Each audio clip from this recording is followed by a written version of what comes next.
Hi guys, thank you so much for being here today. Grab yourself a yummy drink because we have a lot of fun books to talk about today.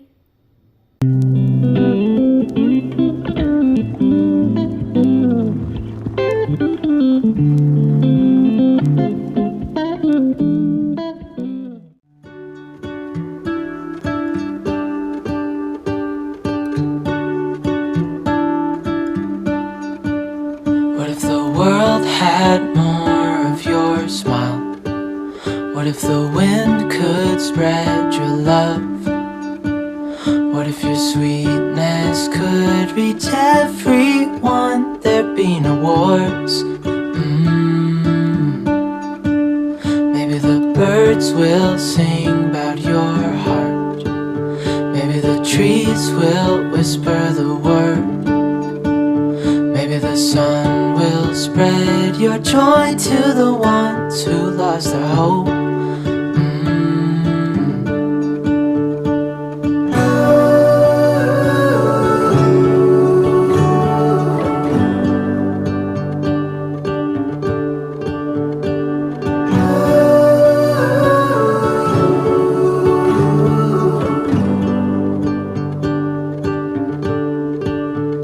You fill my head with roses.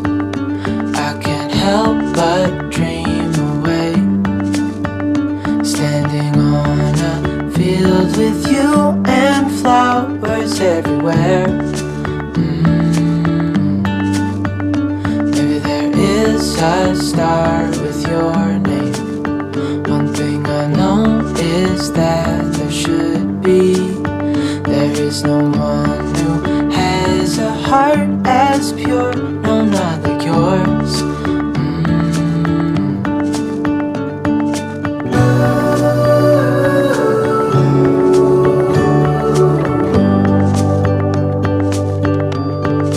Dreaming of you.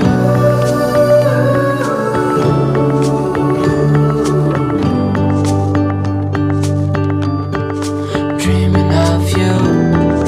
Dreaming of you. Dreaming of you. Dreaming of you. Dreaming of you. I'm dreaming of you. What if the world had more of your smile? What if the wind could spread your love? What if your sweetness could reach everyone? There'd be no wars.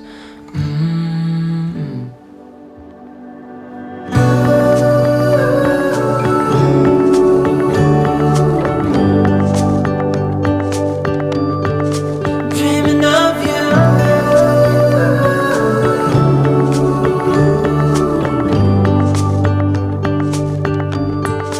Dreaming of you.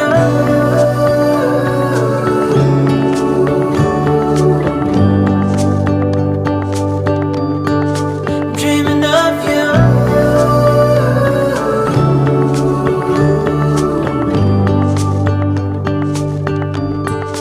Dreaming of you.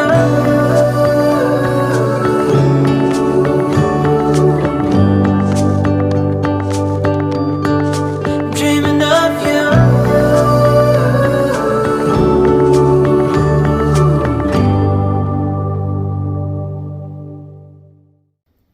Before we get started, I just wanted to point out this delicious hot coffee drink that I made today. I love coffee. I really love hot coffee drinks. I also love hot chocolate and apple cider. I'm just really more of a hot drink girl. I don't really do cold brew. However, I should probably give it a chance again because it's been quite a long time since I had some. And so if I tried it again, who knows? I may love it. I am not opposed to coffee in any form, to be honest with you. But this coffee drink in particular, if you have not found Allison Bickerstaff on YouTube, she's kind of like a lifestyle, just honestly like crafty guru. She does really fun coffee drinks. She does home decorating. She does entertaining and shows how she puts parties together. She bakes. She makes the most delicious looking sourdough bread I've ever seen. It's on my to-do list to try to make that, but I made her maple sea salt latte, and y'all, it is so good. It is one of my favorites. It's from one of her previous fall inspired drink videos, and so I'm going to not only link that video down below so that you can have the recipe for yourself, but also so that you can just go check out Allison in general, because every video that she makes is worth watching. So go check her out if you haven't yet. And so I'll be drinking on this while we talk. So today we are going to be going through a handful of books that I bought recently. In my BookTube newbie tag video, I mentioned how I am sort of trying to build up my library. I'm new to reading again. I was big into reading when I was an adolescent, and then as life took over with college and school and being a young married woman, there was just a lot of things that took my attention away from reading. And so now that I'm back, I don't have a lot of books, and so I have been just like literally going on Amazon and checking out the bookstore, and honestly going to the library and checking out all the books that I want, that maybe I want to taste test an author or something like that before I go out and buy particular books. So I have just been swimming in a pool of books lately. So today I have a wide variety, but I will say most of my books are thrillers or mysteries, because that is really where my heart lies. I love a good thriller and mystery, but I have one romance, I have, let's see, a couple of historical fictions, I've got one horror and one YA. So these are going to grow, these stacks are going to grow over time as I branch out and try different types of genres, but for the most part we'll be looking at some mysteries and thrillers. Most of these I haven't read. I think I've only read one of these so far, and so they are all going to be on future TBRs, but I will at least show you what I have purchased. All right, let's get started. So I think I'm going to save the thrillers and mysteries for last because the stack is so big, and then we will knock out the rest of these and then get to that stack. So to start off with, we'll go with our romance read, which is In 5 Years by Rebecca Searle. Now, this book was given to me by a sweet friend of my mom's who she went to college with. And I was visiting her lake house not that long ago and told her that I was getting back into reading, and she's a big reader, and so she said that this book was really, really good when she read it. So I am not a huge romance reader yet. I am actually really wanting to try and dip my toe, my leg, my whole body maybe, a little bit more into the romance pool. I know it's such a wide genre, you know, there's different pockets of romance reading, and so I want to kind of try all of that and see what I like and hone in on that. So I thought I would start here. I am really excited to read this because the synopsis sounds really interesting. It's about a woman named Danny Cohen, I believe is how you say her last name, and she's like this boss lady who lives in New York City. She has this life all planned out for herself. She is a planner and just is really striving to live the life that she wants to live, kind of achieving everything that she's set out to achieve. And she goes to sleep one night, and when she wakes up, I think it's in the middle of the night, she is transported somehow 5 years into the future, and she gets to live for 1 hour a different life than what she had planned. And she wakes up in the bed with a man that she has never seen before. She's living in an apartment that she has never seen before, and she lives for 1 hour in that life. And I'm curious to see in that short amount of time what kind of connection she can make with this strange man, especially since she doesn't know who he is, and she's basically starting from scratch. So what kind of connection can they make so quickly? And then when she goes back to sleep after that hour, she wakes up again 5 years in the past and in the life that she was living, and 4.5 years go by, 5 years gets here, and she meets this man that she randomly spent 1 hour with. And I think it all kind of unravels from there. I'm really curious to see how this plot plays out. My hope is that there's going to be an extreme attraction and connection between the two of them. Because who doesn't love that? Who doesn't love love? So I'm excited to try this one. I know that Rebecca Searle has another book out called One Italian Summer, and at least everyone that I watch on YouTube hasn't given the greatest reviews for that book.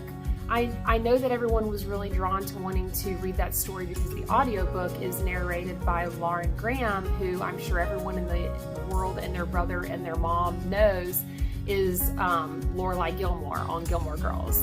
So I think that's kind of what the draw was to reading that book, and the plot sounded good, but I don't think that the story played out exactly how people were hoping for it to. So I'm hoping that this one is a little bit better than what I'm hearing on that other story. So that is our one romance novel for today. The second category we're going to talk about is contemporary fiction, and I only have one book for this category as well. That is The Storied Life of A.J. Thickery by Gabriel Zevin. And for those of you who don't know, which I'm sure everyone does, Gabriel Zevin is the author of Tomorrow and Tomorrow and Tomorrow, who won the Book of the Year last year in 2022. So I believe this is quite a jump from that story. That's more in the sci-fi romance category, and this one I don't know a whole lot about, to be honest with you, but my mom went out one day, and being the mom that she is, bought me a book. And thank you, Mom. I'm so excited to read this one.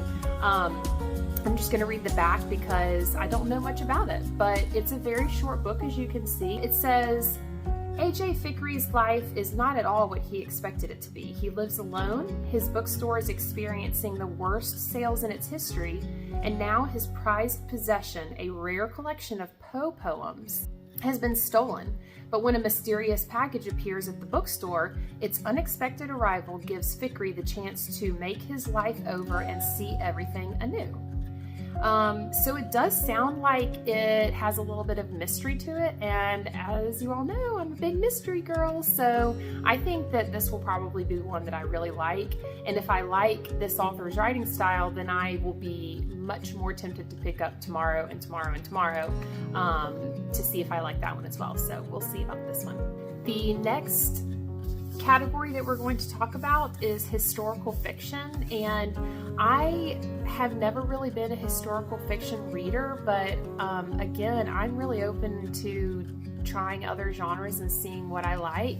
I feel like I would probably be much more into it now than I was even in college or previous to that. So the book that I picked up that I am unbelievably excited to read, and this was a book that I saw initially Darling Desi talk about, and I mentioned Desi in my last video and how much she inspired my love for reading again, but then she talked about this book, and I've since then heard so many other booktubers talk about it, and that book is called The Lost Apothecary by Sarah Penner.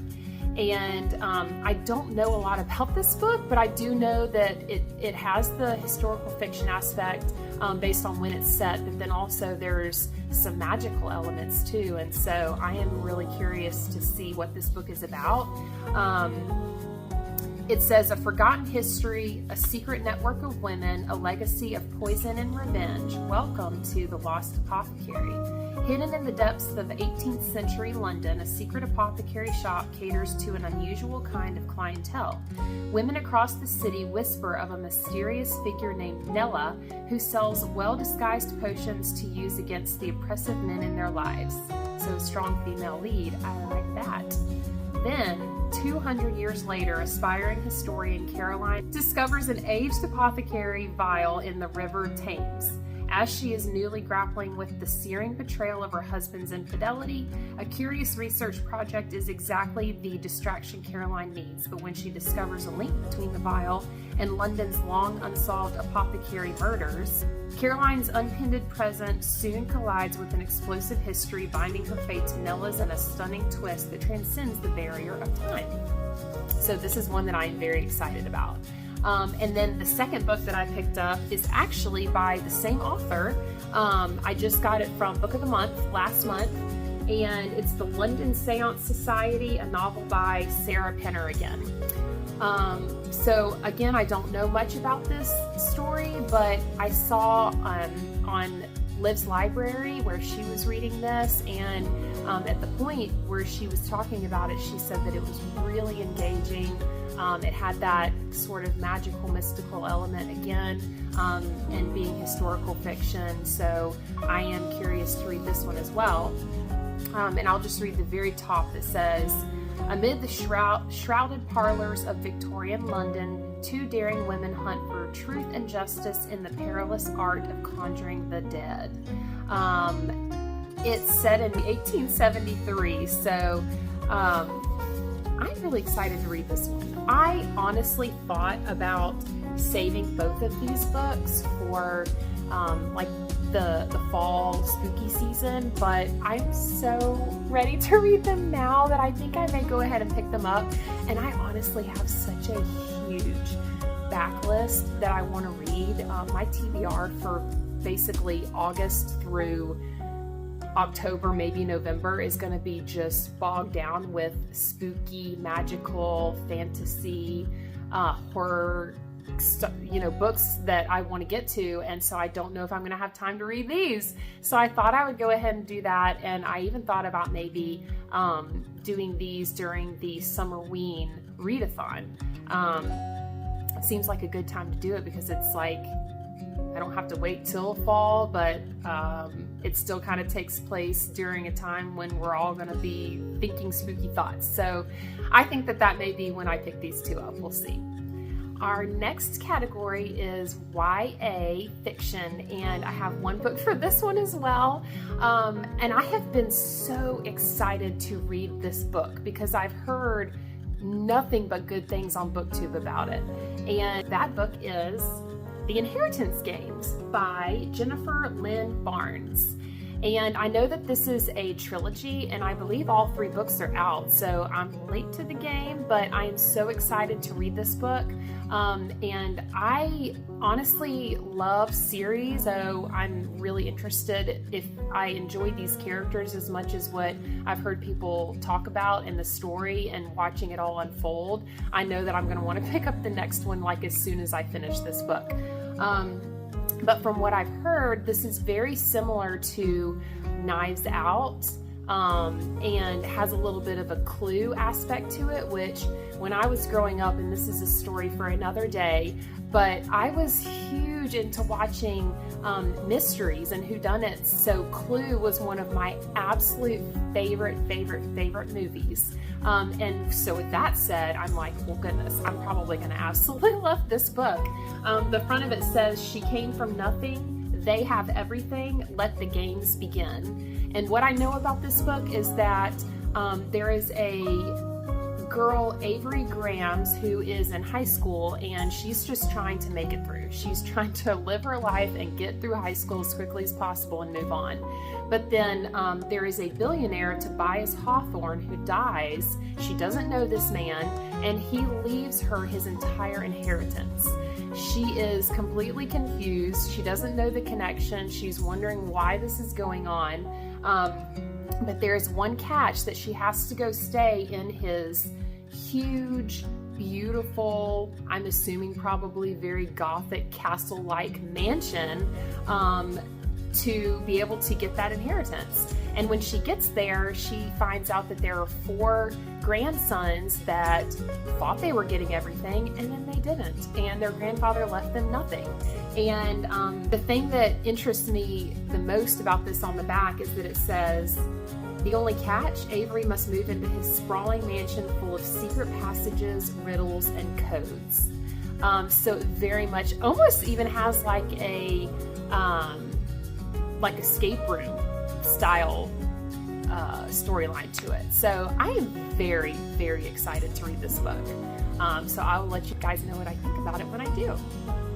One more book that I wanted to mention, this one is the one and only I have in the horror category that also might be one that I pick up during Summerween because I'm way too excited to wait until spooky season to read this one, is the Southern Book Club's Guide to Slaying Vampires by Grady Hendrix. And this is my first Grady Hendrix novel. I have heard mixed reviews about Grady Hendrix books.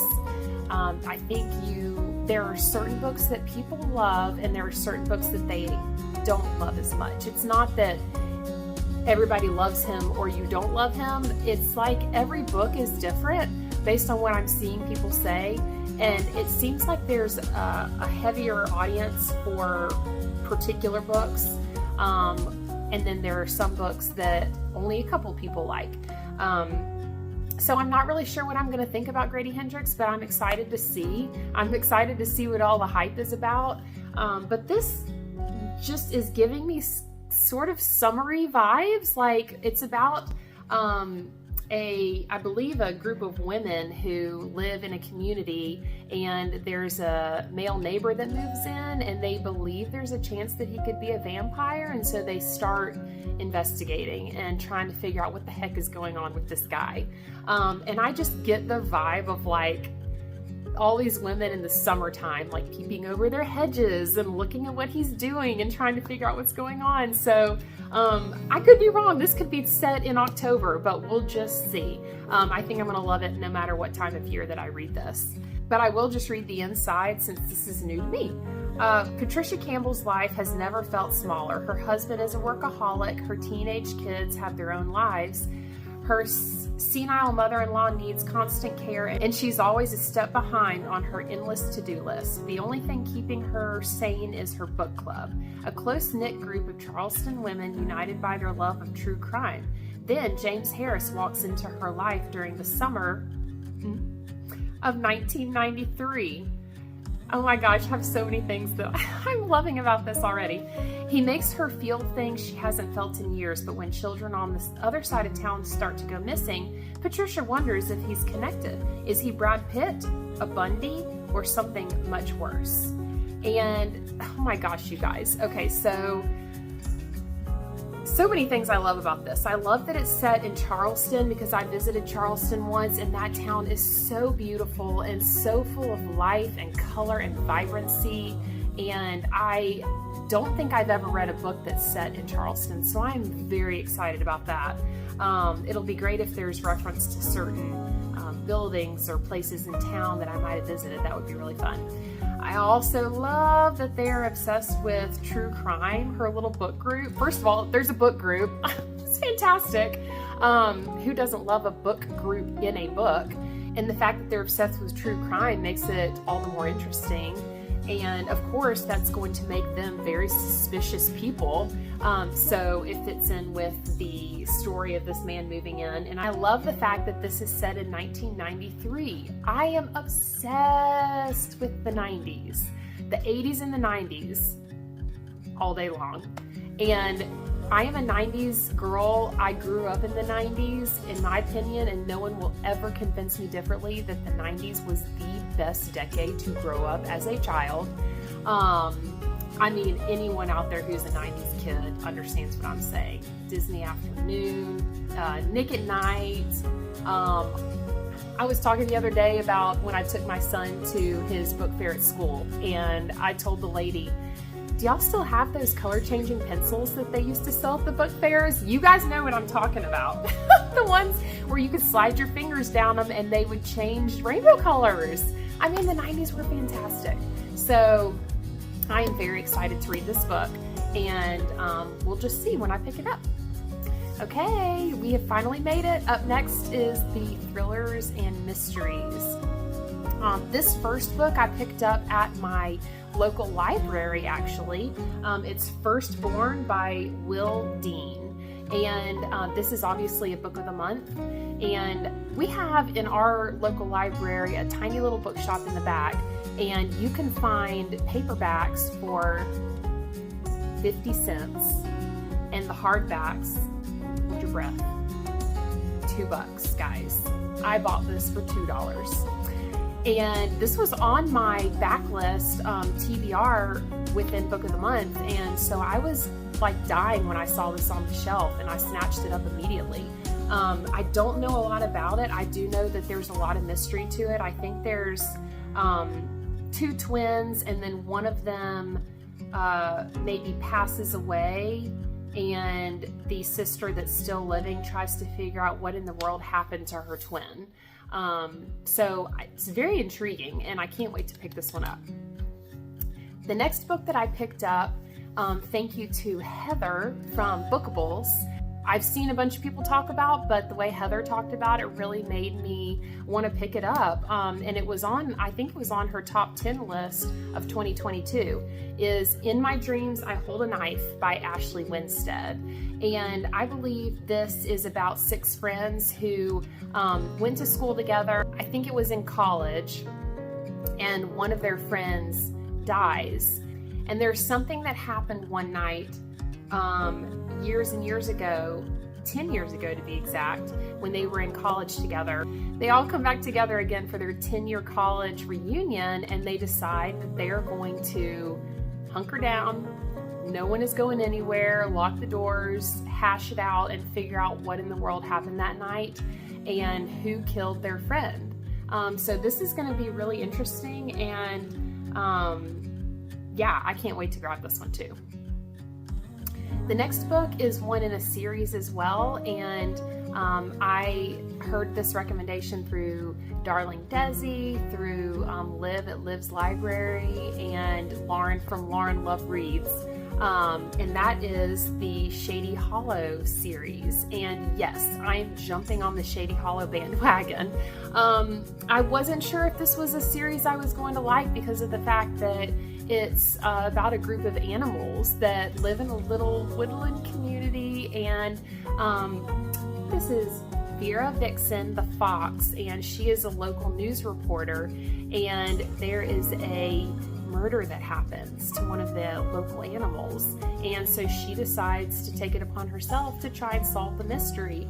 And it sounds so cozy and so fun, and I still think that we're very much in a season of the year that this would be really great to read, because this just screams spring to me. And then I have no doubt that I'll be picking up the books that follow in this series as well. This next book is one that just came out, so it's a new release, and I'm really excited to read this one. The synopsis grabbed me immediately, and that is Vera Wong's Unsolicited Advice for Murderers, a novel by Jessie Q. Sutanto. And this is from the author of Dial A for Aunties. I have not read that book yet, but I have heard that everybody loves it. I think that it's warm-hearted, it's a little bit lighter of a read, as far as like the story. Being a mystery, it's not so heavy and scary, and it's all about family, and so it sounds really interesting, and I look forward to picking that one up as well. But this is the author's newest novel, and I'll just read the back really quickly. It says, a lonely shopkeeper takes it upon herself to solve a murder in the most peculiar way in this captivating mystery by Jessie Q. Sutanto, best-selling author of Dial A for Aunties. And so I believe she is a tea shop owner in San Francisco's Chinatown, and when there is a murder that happens, she decides to take it upon herself to figure out who the murderer is and how the person died. So again, right up my alley, and one that I cannot wait to pick up.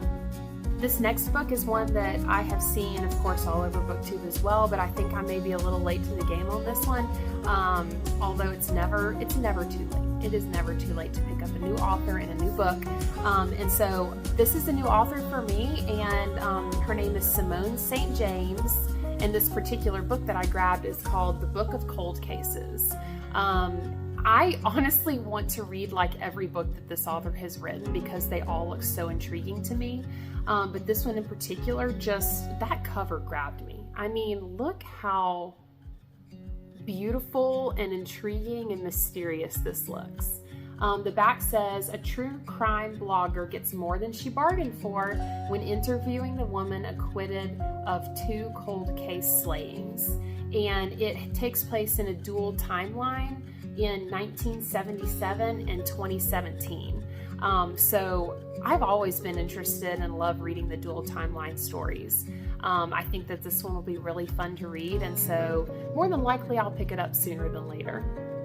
Alright guys, that's all that I have for today. Take a look at the links down below so that you can watch all these other amazing booktubers and content creators, and I will be back very soon with another video, so I look forward to seeing you guys then. Thanks! Bye!